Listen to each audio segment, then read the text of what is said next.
Hi hello నమస్తే.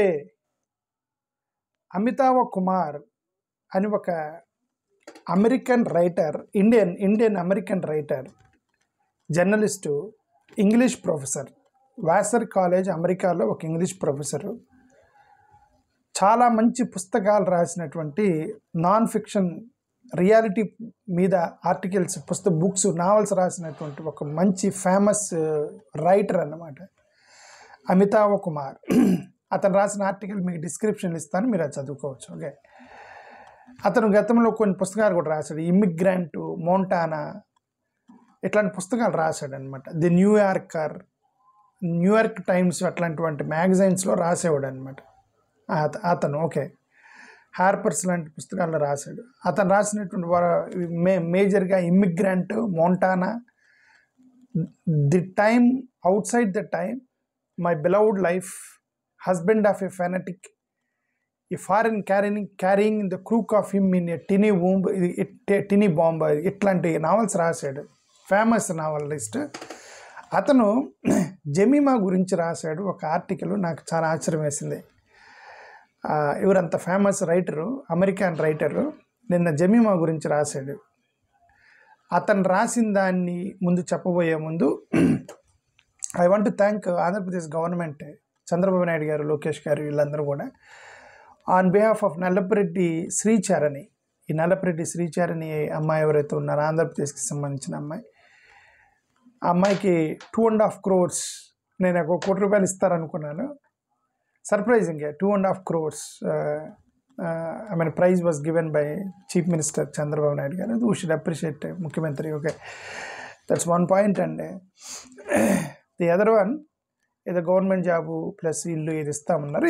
ఇవన్నీ materialistic benefits ఇవి కాదు కదా, రెస్పెక్ట్ ఇచ్చారు అమ్మాయి. That's most important. Okay, we respected hour player ఈ యొక్క సిచ్యువేషన్లో. So and we should appreciate the government of Andhra Pradesh. Okay, ఇప్పుడు మన జెమిమా మీద రాసిన ఆర్టికల్ గురించి నేను చెప్తున్నా. ఈయన అమితావ్ కుమార్ జెమిమా గురించి ఒక ఆర్టికల్ రాస్తూ, ఆర్టికల్ ఎండింగ్లో ఎలా కంక్లూడ్ చేశాడు, ఏమని కంక్లూడ్ చేశాడు? కుక్క తోక నూపిద్ది, కానీ తోకకు భావోద్వేగం వస్తే కుక్క నూపిద్ది అన్నాడు. అర్థమైందా? నాకు నవ్వు వచ్చింది. నాకు జనరల్గా కుక్క తోక నూపిద్ది, కానీ తోకకి భావోద్వేగం వచ్చింది అనుకోండి, ఆ తోక కుక్క నూపగలదా? కానీ దానికి భావోద్వేగం వచ్చిందంటే భావోద్వేగంలో కుక్కను కూడా ఊపిద్దట తోక. అది ఎలాగా అనేది ఇతను ఆర్టికల్లో రాశాడు. మరి అతను అంత ఫేమస్ రైటర్ కాబట్టి ఇది ఈ ట్యాగ్ లైన్తో ఎండ్ చేశాడు దీన్ని, జెమిమా గురించి చెప్తూ. సరే, ఇప్పుడు చూద్దాం జెమిమా గురించి ఏమన్నాడు. ఆర్టికల్ ఏమని రాశాడంటే, దాని యొక్క సమ్మరీ చెప్తారు. ఎందుకంటే నేను అది చూపించాను, మళ్ళీ ఇప్పుడు నా ఛానల్ క్లోజ్ చేయడానికి వాళ్ళ టార్గెట్లో ఉన్నానని నేను అనుకున్నాను. అందుకని నేను ఎన్ని అవాయిడ్ చేస్తున్నాను, మ్యాక్సిమం సాధ్యమైన వరకు వాళ్ళ చేతికి దుక్కకుండా చెబుతాను. నాకు అతను రాసిన ఆర్టికల్ ఏంటంటే, ఆయన రాసిన a time outside this time అనేటువంటి ఒక పుస్తకంలో 2017లో న్యూయార్క్లో బిహేవియరల్ సైన్స్ మీద ఒక పుస్తకం రాశాడు. ఆ పుస్తకంలో ఒక పదం రాశాడట, కిరాణా స్టోర్లో డబ్బాల మీద ఇది 12 per person అని రాస్తే డబుల్ రేట్కి అమ్మొచ్చు అని రాశాడు. అంటే అర్థం ఏంటంటే, మీకు అర్థమవటానికి అర్థం చెప్తాను. కిరాణా స్టోర్లో పప్పు, ఉప్పు ఒక డబ్బాల్లో పెట్టుంటారు. కిరాణా స్టోర్లో కేజీ ₹20, కేజీ ₹30 అని ఆల్రెడీ డబ్బాల మీద రాసి ఉన్నాయనుకోండి, అది ఫిక్స్డ్ ప్రైస్ అని అనుకుంటారు. మీరు ఫిక్స్ అయిపోద్ది ఇక ప్రైస్. ఒకవేళ అది ₹5 అయ్యి ఉండొచ్చు, కానీ ₹5 ఆ డబ్బాలో పోసి దాని మీద ₹10 అని రాస్తే ఇంక నువ్వు ఫిక్స్ అయిపోతావు ఇది ₹10 అని, ద రియాలిటీ తెలియకుండా. అది అతను రాశాడనమాట. దాంట్లో అమెరికన్ భాషలో రాశాడు. ఇప్పుడు మీరు షాపులకి వెళ్ళినప్పుడు కూడా, అక్కడ షాపుల్లో కూడా మీరు ఫిక్స్డ్ రేట్లు ఉంటాయి. బట్టలు కొనుక్కోవడానికి వెళ్ళినప్పుడు ఫిక్స్డ్ రేట్ అంటారు. ఫిక్స్డ్ రేట్ ఇంక నువ్వు అడగవు, అది ₹100, ₹500 అని ఫిక్స్డ్ రేట్ ట్యాగ్ వేస్తే ట్యాగ్ అంతే, ఇంక ₹500 పెట్టి కొనుక్కొని వస్తే నీకు నచ్చితే అంతే. దీన్ని బిహేవియరల్ సైన్స్ అంటారట. అక్కడ quality of the cloth important కాదు, quality of the material important కాదు, నువ్వు పెట్టిన ట్యాగ్ అంటే వాల్యూ యాక్చువల్గా.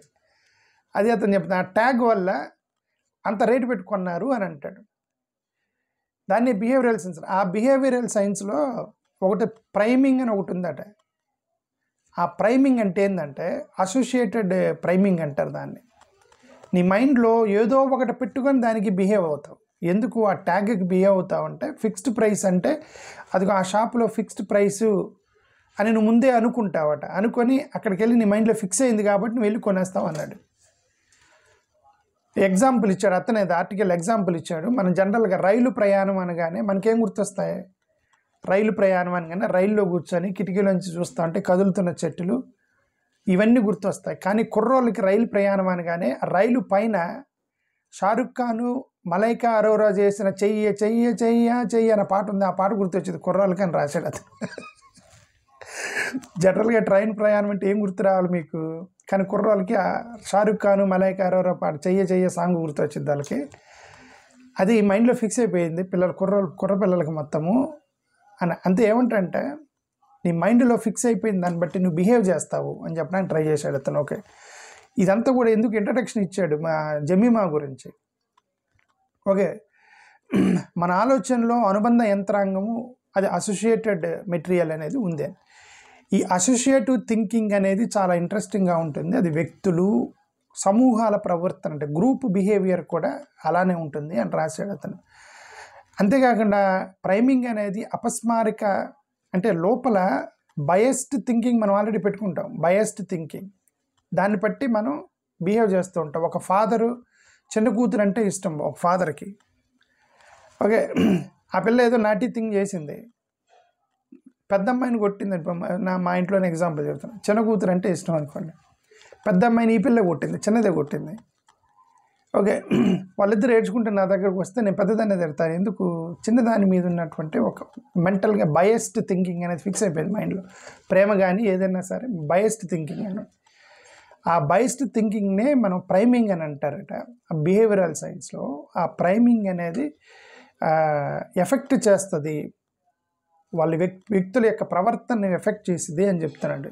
ఇప్పుడు ఇంతకు ఇదంతా ఎందుకు చెప్పాడంటే అతను జమీమా గురించి రాస్తూ, జమీమా అనే అమ్మాయి సెమీఫైనల్ మ్యాచ్లో 127 పరుగులు చేసింది అమ్మాయి. అది ఫైనల్ మ్యాచ్ విన్ అయ్యారు. ఎనివే ఫైనల్ మ్యాచ్ అనేది కలెక్టివ్ ఎఫర్ట్తో గెలిచారు.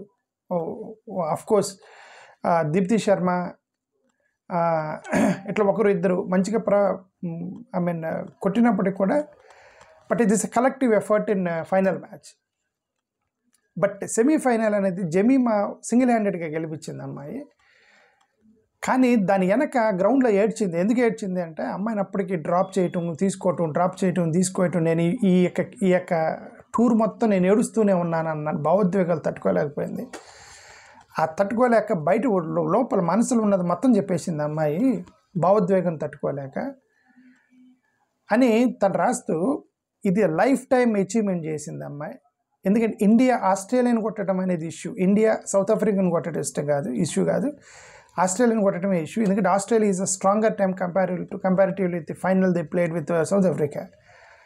ఓకే, అలాంటి టీం మీద 127 మ్యాచ్లు కొట్టిన Jemimah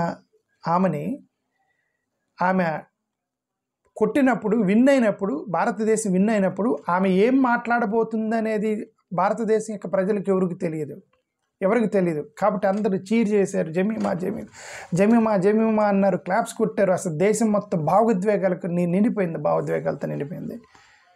but the moment presentation దగ్గరికి రాగానే కన్నీళ్ళు పెట్టుకొని ఆమె ఐ థ్యాంక్ జీసస్ అని ఒక పదం వాడటంతో టక్కన డౌన్ అయిపోయారు అందరూ అని నేను రాయలా, ఇతను ఆర్టికల్ రాసిన వ్యక్తి. ఆమె ఐ థ్యాంక్ జీసస్ అనగానే టక్కన డౌన్ అయిపోయి ట్రోలింగ్ చేయడం మొదలెట్టారు జమీమాని. ఒకవేళ ఐ థ్యాంక్ మోడీజీ అని ఉంటే థ్యాంక్ జీసస్ కాకుండా ఐ థ్యాంక్ మోడీజీ అని నేను అంటలేదు, ఇతను ఆర్టికల్లో రాసిన పదం యాజిటీస్కి చెప్తున్నా మీకు. ఒకవేళ ఆమె ఐ థ్యాంక్ జీసస్ ఒక హిందువు రాశాడు. అది Amitabh Kumar is a Hindu person, is not Christian. But their behavioural sciences చదివినటువంటి ఫేమస్ నావలిస్టులు వీళ్ళంతా. ఓకే, అమెరికా నావలిస్ట్ రాసిన ఒక ఆర్టికల్ గురించి చెబుతున్నా మీకు. ఓకే, వాళ్ళు చాలా బిహేవియరల్ సైన్స్ చదివి నేను రియాలిటీ రాస్తారు. ఓకే, వాళ్ళకి హిందువా క్రిస్టియన్ మతం పెద్ద పట్టించుకోరు, నవలు రాసేవాళ్ళు రియాలిటీ రాస్తారు. అతను రాసింది అది. ఒకవేళ ఆమె కనుక ఐ థ్యాంక్ మోడీజీ అని ఉంటే సోషల్ మీడియా బాక్సులు బద్దలైపోయి ఉండాయి. ఆ అమ్మాయి ఒక చిన్న మాట థ్యాంక్ జీసస్ అనేసరికి టక్కన పడిపోయింది. స్టార్ట్ ట్రోలింగ్ చేయటం మొదలెట్టారు. ఆమె ఎలాంటి ట్రోలింగ్ అంటే గతంలో వాళ్ళ నాన్నని అదే ఒక జిమ్ఖానాకి సంబంధించినటువంటి దాంట్లో ఏదో ప్రేయర్ మీటింగ్ పెట్టాడని చెప్పి మత మార్పిడి చేస్తున్నాడని అప్పుడు బాగా ట్రోలింగ్ చేశారు. ఆ అమ్మాయి ఏదో నాన్నలు కష్టపడి పెద్ద పట్టించుకోకుండా ఆల్రెడీ మా నాన్న ట్రోలింగ్ అయ్యాడు, ఇది ఇష్యూ అయిందని తెలిసి కూడా మళ్ళీ ప్రెస్ మీట్కి వచ్చి పదే నా థ్యాంక్ జీసస్ అని చెప్తుంది అంటే ఆ అమ్మాయి the innocence, the fair heartedness, no fakeness. అమ్మాయిలో ఫేక్నెస్ లేదు, చాలా క్లారిటీగా చెప్పింది ఆ అమ్మాయి. లోపల ఉన్నటువంటి ఆడపిల్ల భావోద్వేగం వ్యక్తపరిస్తే దాన్ని నెగిటివ్గా ట్రోల్ చేయటం తోటి అది నెగిటివ్ అయిపోయింది అన్నాడు. ఇక్కడ ఇతను ఆ పదం రాశాడేమని, భావోద్వేగం ఎక్కువైతే తోకే కుక్కను ఊపిద్ది. యాక్చువల్గా కుక్క తోకను ఊపాలి, భావోద్వేగాలు ఎక్కువైతే తోకే వచ్చి కుక్కను ఊపిద్ది రాసే ఆర్టికల్కి. ఓకే, అంటే ఇక్కడ అతని ఉద్దేశం ఏంటి, దేశం గెలిచింది అనేది కుక్క. ఈ మతము ఇవన్నీ తోక లాంటివి అవన్నీ, కానీ తోకే కుక్కను ఊపకూడదు. అంటే నీ మత భావోద్వేగాలు, మత విద్వేషాలు అనేవి దేశాన్ని ఊపకూడదు, దేశ భవిష్యత్తును ఊపకూడదు. జమీమా విషయంలో జరిగిన అన్యాయం అదే. She deserves more respect. ఎందుకంటే ఆస్ట్రేలియా మీద కొట్టినప్పుడు ఆమెకు ఎంత రెస్పెక్ట్ రావాలంత రెస్పెక్ట్ రాలేదు దేశం మీద. బికాజ్ జస్ట్ వన్ వర్డ్ వాడింది, ఐ థ్యాంక్ జీసస్ అని ఒక పదం వాడింది అని చెప్పి ఒక హిందూ రాసినటువంటి ఒక ఆర్టికల్ మీరు చదువుతున్నాను. మీకు అది కింద డిస్క్రిప్షన్ ఇస్తాను, మీరు చదువుకోండి. ఓకే, వీళ్ళ ప్రతిస్పందనలు కూడా కొందరు రోడ్రిక్స్ చప్పట్లు కొట్టారు, కొందరు ముందుకెళ్ళారు. ఒక అతను రాశాడట, జమీమా రోడ్రిక్స్ ఆస్ట్రేలియాపై సెంచరీ చేసింది కానీ హిందుత్వపై డబల్ సెంచరీ చేసింది అని రాశాడట ఒక అతను, ఒక కామెంట్ అది మెన్షన్ చేశాడు దాంట్లో. ఆస్ట్రేలియాపై సెంచరీ చేసింది, హిందుత్వపై డబల్ సెంచరీ చేసింది అని రాశాడు. వెంటనే వేరే అతను రాశాడట, నువ్వు మతాన్ని స్పోర్ట్స్లోకి ఎలా తీసుకొస్తావు, అది కరెక్ట్ కాదు కదా అని వేరే అతను ట్వీట్ చేశాడు. వెంటనే ఇంకొక అతను ట్వీట్ చేశాడట, నరేంద్ర మోడీ గారు చేసినటువంటి ఒక ట్వీట్ని అటాచ్ చేశాడు. నరేంద్ర మోడీ గారు ఆసియా కప్ గెలిచినప్పుడు ఏమంటారు, ఇండియన్ ఆర్మీ పాల్గామ్ ఆపరేషన్ సింధూర్లో మనం గెలిచాము, ఇక్కడ ఏషియా కప్లో కూడా గెలిచామని చెప్పి ఆయన ట్వీట్ చేశాడు. ఈ స్పోర్ట్స్కి, ఏషియన్ కప్కి, ఆపరేషన్ సింధూర్కి సంబంధం లేదు కదా, మనం అక్కడ ఎందుకు ప్రధానమంత్రి అటాచ్ చేసినప్పుడు, ఆపరేషన్ సింధూర్ని స్పోర్ట్స్కి అటాచ్ చేసి ట్వీట్ చేసినప్పుడు డైరెక్ట్గా ప్రధానమంత్రి మోడీ గారే. మరి ఇలాంటి ప్రజలు ఇలా మతాలని వీటిని ఇరికిచ్చి స్పోర్ట్స్లోకి తీసుకురావడం అంటే బిగ్ డీల్ అనేది తన యొక్క ఉద్దేశం. నాయకుల యొక్క జ్ఞానాన్ని నేను ప్రశ్నించట్లేదు, కానీ నాయకులు కూడా భావోద్వేగాలకు గురైతే అదే చెప్తా, కుక్క తోక నూపినట్టు ఊపేస్తే కుక్క తోక నూపాలి, కుక్క నూపితే అసాధ్యం. అది తోక కుక్క నూపట అసాధ్యం, కానీ భావోద్వేగం ఎక్కువైతే ఊపిద్దట, తోకే కుక్క నూపిద్దట. ఓకే, ఇంటెలిజెంట్ నావలిస్ట్ కాబట్టి ఇలాంటి పదాలు రాయగలిగాడని నాకు అనిపించింది. మన నాయకులు జ్ఞానాన్ని ప్రశ్నించడానికి నేను ఇక్కడ లేను. భావోద్వేగ తోక హేతుబద్ధమైన కుక్కను ఊపుతుంది అని రాశాడు. The emotional tail will move the rational dog అనేది అతని యొక్క సెంటెన్స్. నేను పాట్నాలో మరియు జార్ఖండ్లో కొన్ని నగరాల్లో తిరుగుతున్నప్పుడు క్రిస్టియన్ మిషనరీకి సంబంధించిన కొన్ని స్కూల్ పాఠశాలకు నేను హాజరయ్యాను. ఆ పాఠశాలలో మంచిగా ఎడ్యుకేషన్ అదంతా చెప్పేవాళ్ళు. నేను ప్రతి సంస్థలో కుటుంబ సభ్యులందరికీ వెళ్ళేవాడిని. కానీ అక్కడ కూడా మత మార్పిడులు చేస్తున్నారని ఆరోపణలు ఎదుర్కొన్నారు, స్కూళ్ళు ఆరోపణలు ఎదుర్కొన్నారు. కానీ నేను అక్కడే చదువుకున్నాను. బట్ నాకు ఎక్కడ కూడా నన్ను మత మార్పిడి జరిగినట్టుగా కానీ ఎక్కడ కూడా అక్కడ ఏమీ పెద్దగా ఏం కనిపించలేదని అతను రాశాడు. ఓకే, ఒక పక్షపాతం మతతత్వంగా మారిన అనుమానం, అంటే ఒక పక్షపాతం అంటే వాళ్ళు మెంటల్గా ఫిక్స్ అయ్యాడు, బయస్డ్గా ఫిక్స్ అయ్యారు. అదే నేను చెప్పాను ఇందాక, నాకు చిన్న కూతురు ఇష్టం కాబట్టి చిన్న కూతురు వైపు ఫిక్స్ అయ్యాను. దానికోసం తప్పు లేకపోయినా పెద్ద కూతురుని కొట్టాను అనుకోండి, దీని మీద ప్రేమతోటి. అది అన్యాయం అని తెలిసినప్పటికీ బట్ ఇంకా అది భావోద్వేగంతో నిండిపోయి ఉంటుంది, ప్రేమ ఎక్కువ అయిపోయి చిన్న దాని మీద. అది తను రిఫర్ చేసిన. అంటే ఇది నా ఎగ్జాంపుల్ నేను చెప్పాను, అతను కుక్కతో ఒక ఎగ్జాంపుల్ చెప్పాడు. అతను మన పక్షపాతాలు మరియు మనల్ని ప్రేరేపించిన ప్రభావాల ద్వారా ఏర్పడిన మా నమ్మకాలు గురువారం జెమిమా రోడ్రిగ్స్కి మేము ఎలా స్పందించామని నిర్ణయించాయి. ఆమె జీవితంలో గుర్తుంచుకోమని ఇన్నింగ్స్ ఆడింది. మనలో చాలామంది ఖచ్చితంగా ఆమెకి అవమానకరమైనటువంటి ట్రీట్మెంట్ ఇచ్చాము. అది ఆమెకి ఎప్రిషియేషన్స్ రావాల్సింది. జెమిమాని ఆమెకి she deserves more, but she got negative trollings. That's unfortunate అని అతను ఆర్టికల్ రాసింది. ఓకే, నాకు అది నచ్చి మీకు వినిపిస్తున్నా. థ్యాంక్ యూ, నమస్కారం.